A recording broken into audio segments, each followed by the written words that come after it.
the fight's going to be boring as hell. Because any fight he's in is boring as hell. Shakur is a really good boxer. He's a good boxer, but it's nothing that stands out to me. It's just, okay, you know how to move, boom, boom, boom, but it's nothing like Tank or me or like somebody got to stand out. Like like you're not just fighting I anybody. see boxers all the time. I've been watching boxers my whole life. I know the ones that are different. He's not different. Shakur will do everything, you know, not even to get like an ounce of hitting. Like he's scared to really lock in and get in there. Devin's not. But Shakur, that guy will put anybody to sleep outside the ring, not inside the ring. He's the most boring fighter in the history of boxing. And they say whatever they want, they can hype him up and all that stuff. But I really feel bad for him because there's no way they could put him on pay-per-view. He can't sell a fight. Boxing pros are weighing in on the Teofimo Lopez versus Shakur Stevenson matchup, with many predicting Shakur will depend on movement and defense. Critics dismiss his style as running and boring, while others argue it reflects elite ring IQ and high-level boxing intelligence. Shakur gets, like, people say that he's boring and all that. he's not entertaining. I mean, look, he's like an Andre Ward style. Andre Ward wasn't really that entertaining, but got the win. I mean, that's what boxing is all about. So I used to love watching Andre Ward fight because it was so punch perfect. I watched his footwork, how he'd move to the right, to the left, and I trained with him as well, with Virgil. And I used to watch how he trained and how he fought, and I thought, how he puts his hands there and uses it as a defense, and then pulls your hands down and catches you over the top, and them little things. So this is a fight that people, because you got two different styles. You've got an offensive, defensive in Lopez, and you've got a defensive in Shakur. As the boxing world prepares for one of the most anticipated fights of early 2026, the conversation has shifted beyond who will win to how the battle itself is likely to unfold. I would have to go with Teo. When it comes to actual rapid speed, I would have to go with Teo. But when it comes to body punching, when it comes to good timing, when it comes to craft, I would have to give all of that to Shakur Stevenson. What do you think, Doug? They're both boxers. I look at Stevenson as a versatile technician. I look at Teofimo. He's a boxer puncher, but his specialty is his counter punching. Listen, if Stevenson wants to be on his stick and move game, very difficult style matchup for Teofimo, and maybe not that entertaining to the fans. Because Stevenson's longer. Exactly. Stevenson's defense probably the best in the game, and he's longer. Great reflexes and timing, and so does Teo. That's why he's a great counter puncher. But Teo's, he's a very special athlete, and as a competitor, he is one of those guys who saves his A game for a fellow elite opponent. That's when he really rises his game and shows us the Teofimo Lopez that everybody thought he was when he was. Shakur Stevenson, the unbeaten WBC lightweight champion, is renowned for his defensive mastery. His use of footwork, angles, and distance control makes him extremely hard to hit, earning praise for technical brilliance while also drawing criticism for not creating constant action in the ring. These days. Shakur Stevenson, well, of course, he's now 135 after all that stuff, and then Devin Haney. Right, so why people even talk like he the best at, he didn't even fight at 135 yet. Right. He didn't even have power at 126, 30, or none of that. He is good. Okay. How can you, all that's just okay. How can you stop people that can actually hit? No matter all that boxing, you're going to get hit. Teofimo Lopez, by contrast, is known for his athleticism, power, and aggression. A former unified lightweight champion and current WBO super lightweight title holder, Lopez's style focuses on pressuring opponents and landing decisive, fight-changing punches. Around 140, we have seen Teofimo do good at 140, so it's a tricky one. I think it's a 50-50 chess game inside that ring. If you had to give somebody 51, the other guy 49, like the smallest edge. You're going to put me in the spot. But only because I fought him before. I'll give him that 1% Shakur because I've fought him. I've never stepped in the ring with Teofimo. I've seen him fight, and I've seen him personally spar, and I've seen him. He's an amazing fighter. But I will only give him that one. Against a fighter like Stevenson, who relies heavily on movement, Lopez believes his pressure and combination-based style can disrupt the southpaw's rhythm. You know, in boxing, so to speak, he's coming for my crown at the, super lightweight division. And honestly, nevertheless, it's all about the fans. Who has a better resume between you two guys, do you think? Man, I'll tell you again, honestly, it doesn't matter until we hang up the gloves. I think that we still have such a long, depending how well we do with our health, we got a long career ahead of us, man. So this is just something for everybody for 2026. Meanwhile, Tim Bradley highlights that Shakur can remain aggressive, using his jab and feints to unsettle Teofimo and control the pace without having to run or retreat. Ain't got to really move. Yeah, it sounds crazy. Shakur can actually walk to Teo. Yeah, he can walk to Teo. Yeah, long as he walk behind with the jab, long as he walk behind with feints, because feints throw off Teo. Jabs throw off Teo as well. He's a counterpuncher. Yeah, he's a counterpuncher. So if you can keep him off balance and keep him guessing, keeping that jab in his face, and you force him back, yeah, he moves his feet, but he makes a lot of mistakes. Gets himself out of position a lot of times. He's out of position a lot of the times, man. Brings those feet together at times. Oh, yeah. When he moves side to side, same thing. He responsibly defensively, nah. When he disengages, defense is whack. Trash. Yeah. When he resets, a lot of time he comes in the range, he's standing straight up. Come on, man. Shakur can take advantage of Teo not being that great. He notes that Teofimo often gets out of position and resets poorly, giving Shakur the chance to stand his ground, anticipate punches, and rely on his boxing IQ rather than constantly moving. Standing right in front of Teo. He could. Yeah. And see all them shots coming. For sure. You already know the punch selection that he gonna use. Punch selection gonna be he gonna try to use his jab at a rapid pace. Of course. He gonna try to out jab Shakur. Of course. Flicking it out there, flicking his jab out there, man. Trying to get some sort of response. Or flicking it out there, trying to just close the gap on Shakur. And he gonna throw the right hand downstairs. Yeah. That's what he gonna do. He gonna be looking for that right hand, then he gonna try to sneak him up top. Yeah. It's plain and simple. Sneak him up top. That's it.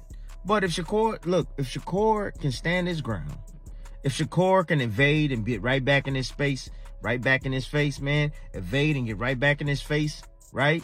When he's not set or ready to punch, when them feet are spread apart, Shakur can walk to him.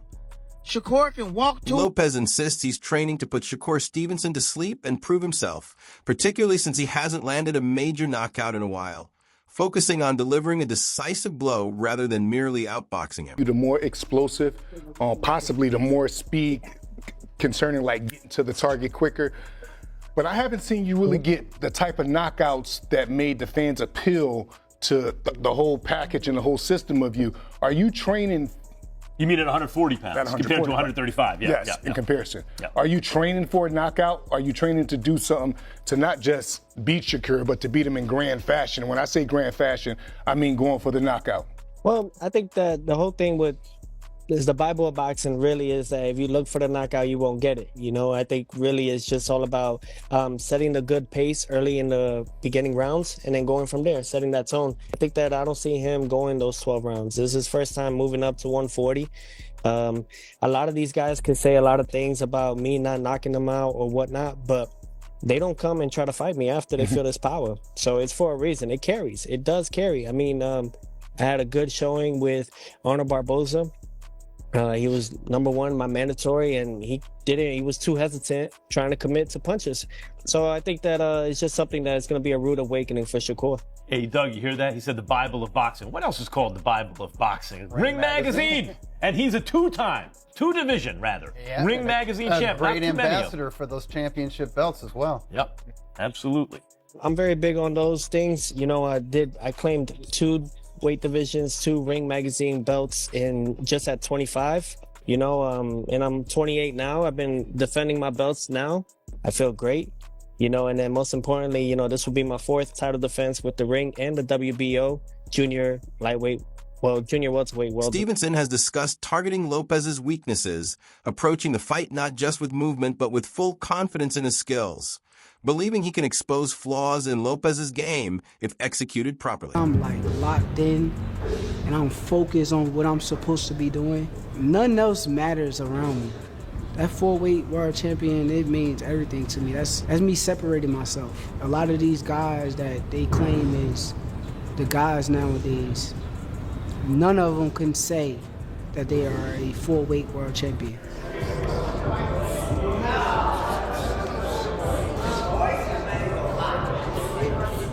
He got a lot of weaknesses, though. He's a very good fighter, but I do see a lot of weaknesses. He's not going to correct them overnight. It's going to be the same Teo that we done seen 1,000 times before. He's going to come out there trying to perform highly, and I'm going to take advantage of it. But as far as the weaknesses, I'm going to keep them to myself. Lopez, meanwhile, is fired back, claiming Stevenson's reputation is overrated.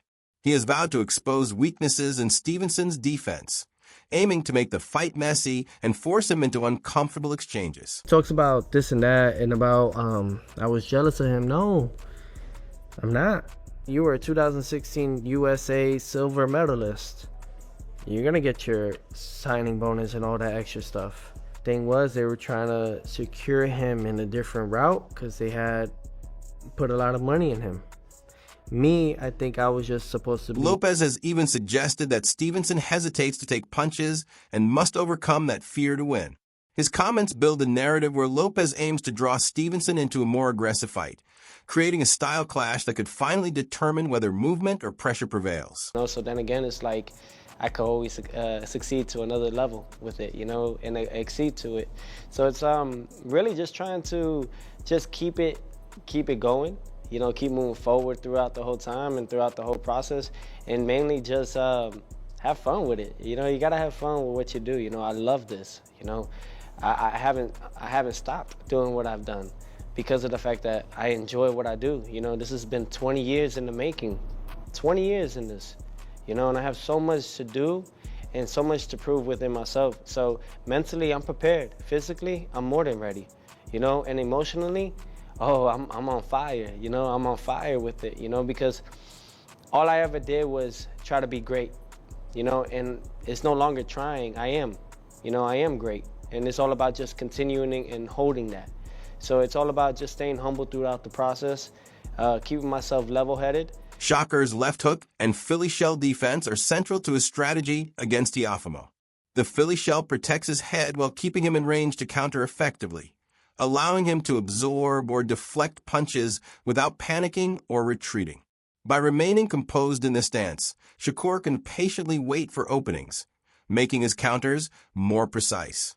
His left hook becomes particularly dangerous when Teofimo is off balance, exploiting moments when he overcommits or mispositions.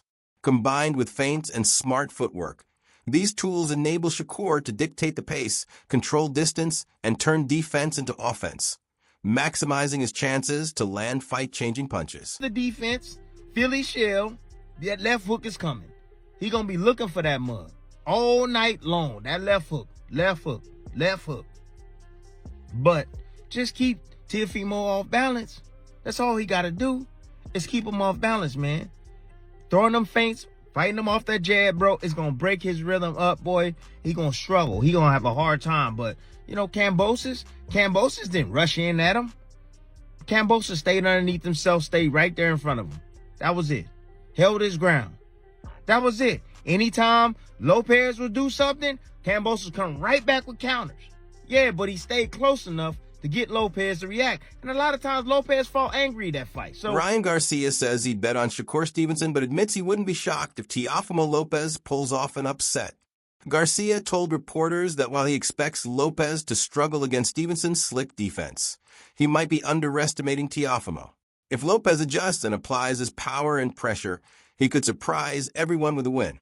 Garcia's perspective shows respect for both fighters, acknowledging Stevenson's boxing IQ while recognizing Lopez's threat if he executes his offense effectively. Surprised if Teofimo surprises us all, for sure.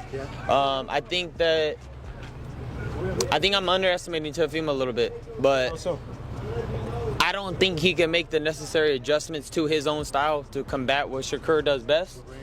But he could definitely prove me wrong, for sure. And I won't be surprised. Okay. Guess obviously if you win this fight, you're going straight to the Haney rematch, right? And there's a bunch of options on the door. You got Conor Ben. I know they made that as a mandatory, so we could explore that. Lamont Roach Jr. doesn't see a scenario where Teofimo Lopez defeats Shakur Stevenson. Roach backed Stevenson to win their next super lightweight showdown, citing Shakur's high boxing IQ and slick style as factors that will frustrate Lopez and likely secure victory. He notes that Lopez struggles against technical fighters and believes Stevenson's movement and strategy are strong enough to outpoint him rather than let him impose his power. Roach's prediction reflects respect for Stevenson's ring generalship and confidence that his style matches up well against Lopez. While acknowledging Lopez's power and aggression, Roach favors Stevenson's tactical edge in this pivotal matchup. Between him and Teofimo Lopez, if they fight. I think Shakur wins. And I don't think it's going to be like a super tough fight either. His IQ will frustrate him. Don't you think Teo has also good ring IQ and also is slick, fast? I think so, but when you look at Teo's performances against guys that are just pure boxers, it's just like he almost lost to Sandor Martin. Some people thought he lost to Sandor Martin. He did beat Loma, who's arguably at the time considered one of the best in the world. He did, and that was one of a hell of a performance too. So yeah, I mean, I think he's hit or miss. You got to think he got stuff. He a little cuckoo too. Like he has like a little mental lapses every once in a while. Look at the Kambosos fight. Like that's a fight that people would never expect Kambosos to win, and he won a grueling match against him as well. So I just I don't know. I don't think he can get it done against Shakur when it comes to like because it's gonna be just a skill match. I don't think he's gonna try to. Or he's going to try to rough. Shakur Stevenson plans to approach the fight with control, patience, and intelligence, aiming to slow the pace and force Teofimo Lopez to operate on his terms. His strategy focuses on dictating distance, timing, and rhythm, turning each exchange into a subtle assertion of control in the ring. By staying disciplined, calm, and defensively sound, Stevenson believes he can wear Lopez down mentally before breaking him physically. He trusts that as clean opportunities become harder to find, frustration will build, leading Lopez to make mistakes and create openings. Once that mental advantage is established, Stevenson expects the fight to tilt in his favor, allowing his precision, timing, and ring IQ to dominate the outcome from start to finish.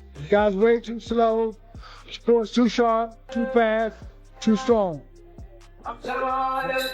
Stevenson has carefully mapped out his strategy against Teofimo Lopez, focusing on control both physically and mentally.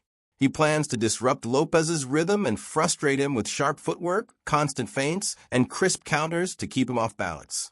Rather than just retreating, Stevenson intends to make Lopez miss repeatedly, force overreaches, and gradually erode his confidence. By denying space and rhythm, he aims to dictate the pace, compel mistakes, and turn Lopez's pressure into opportunity, securing rounds through calculated precision. Typically working on for this camp compared to the other camps you've done? I think right now we're just trying to stay mentally sharp. I don't want to go in there and try to make it a firefight. I just want to like box him and pick his brain and beat him up, make him want to quit. Mentally break somebody down, it's like I'm hitting you and you can't get anything back. You know, that's like frustrating for certain people. After a while, you know. As fight night approaches, experts remain divided on Teofimo Lopez versus Shakur Stevenson. But one theme is clear, a clash of contrasting styles with different paths to victory. Stevenson enters as the betting favorite, expected to rely on elite distance control, sharp timing, and movement to outbox Lopez over 12 rounds, a tactical approach some fans call boring running. Many analysts predict Stevenson's style will frustrate Lopez and earn a decision win, though opinions vary on entertainment value. Lopez, meanwhile, insists he's training to punch his way to victory, aiming to prove critics wrong and land the knockout that has eluded him. Ultimately, the fight may hinge on whether Lopez's power can disrupt Stevenson's rhythm or if Stevenson's precision and ring IQ will dominate. Is very passionate about the sport. He's a kid that has always wanted to be considered the best in the sport. From the amateurs till now, he wants to be pound for pound top dog. He wants to be on Mount Rushmore, so on and so forth. Teofimo, I feel that he's had that passion, right? But he's had lapses to the, you know, at times where he thought about even quote unquote retired and said he was done with this game. Now, I don't know if that helps you because it creates this chip on your shoulder as a fighter to keep continuing to prove the world wrong that you are one of the best, or if it psychologically affects you against a guy like Shakur. When you go against a guy like Shakur reminds me of Bud Crawford. You can't have those lapses. You can't have that kind of mindset. And I think, you know, Teo's been very vocal about the things that he struggled with. And, you know, he was going through a divorce and all of these things were making it really, really hard for him to focus on his first love. But that's the thing. Recently, he said he came back to his first love. He remembers that this is what got him everything he has. And he's back in love with boxing. And that's what we've been wanting to hear. And when we see a Teo like that, he's sharp against Josh Taylor. When we see a Teo like that, he's sharp against Lomachenko and also willing to fight all these guys. Now think about this. I know we call big, heavy punches the boogeyman, but usually the boogeyman is the guy that's hard to beat. And Shakur, nobody really wanted to fight him. And once again, Teofimo Lopez is fighting. What do you think? Will Shakur control the fight with movement and boxing IQ? Or can Teofimo's power and aggression turn the tide and steal the night?